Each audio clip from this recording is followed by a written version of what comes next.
संसार में बहुत सी भाषाएं बोली जाती है, लिखी जाती है, पढ़ी जाती है। सभी देश की अपनी अपनी भाषाएं हैं। जैसे जापान में जापानी बोली जाती है, जर्मनी में जर्मन बोली जाती है, फ्रांस में फ्रांसीसी बोली जाती है, स्पेन में स्पेनिश भाषा बोली जाती है और भारत में हिंदी भाषा बोली जाती है। भारत में भी हमारे भारत देश में भी बहुत सारी भाषाएं हैं।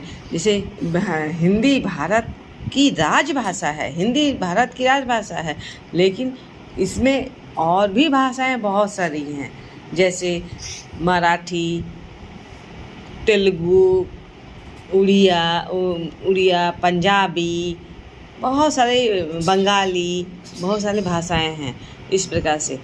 तो यहाँ अधिकांश लोग हिंदी भाषा का ही प्रयोग किया जाता है। भारत में अधिकांशतः हिंदी भाषा का ही प्रयोग किया जाता है, क्योंकि हिंदी भारत की राजभाषा है। ओके, और हिंदी को ही भारत की राष्ट्रभाषा भी कहा जाता है। और लिपि क्या होती है, अब हम लिपि के बारे में बात करेंगे। लिपि भारत को लिखने के लिए निर्धारित चिन्हों को लिपि कहते हैं। लिपि किसे कहते हैं? लिपि क्या होता है? जो लिखते हैं, लिखने के लिए जो चिन्ह होता है, लिखित रूप में जो चिन्ह होता है वो लिपि कहलाता है। हिंदी भाषा ही एक ऐसी लिपि है जो बोली जाती है, वही लिखी जाती है। जैसे हम बोलते हैं वही चीज़ लिखा जाता है। और दूसरे भाषाओं में देख लीजिए आप, तेलुगु में बोलते कुछ हैं, लिखते कुछ हैं। जापानीज में बोलते कुछ हैं, लिखते अंग्रेजी में जैसे CAT कैट, और हिंदी में कैसे बिल्ली, ब से बिल्ली, सेम टू सेम वर्ड बोला जाता है और सेम टू सेम लिखा जाता है। ब से ही बिल्ली लिखा जाता है, ना कि सी से लिखा जाता है कैट, लाइक दिस। ओके, ये होती है लिपि। लिपि कौन कौन सी होती है? भारत भाषा हिंदी, गुजराती, मराठी भाषा है। देवनागरी लिपि होती है। हिंदी, गुजराती, मराठी की कौन सी लिपि होती है? देवनागरी लिपि। और पंजाबी, गुरुमुखी, पंजाबी की लिपि कौन सी होती है?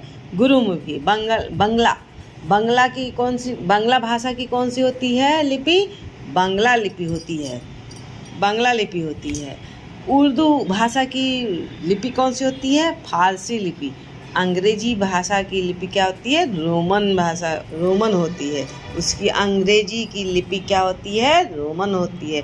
इस प्रकार से ये लिपि होती है। ठीक है, और हम व्याकरण में इन सब का उपयोग करके हम हिंदी को अच्छी तरह से सीखते हैं। जैसे उदाहरण के लिए ये दिखा रहा है, जैसे चित्र में दिखा रहा है, ऋचा नाच रही है, मेरे और अपनी माँ के साथ जाना है, मेरे को अपनी माँ के साथ जाना है।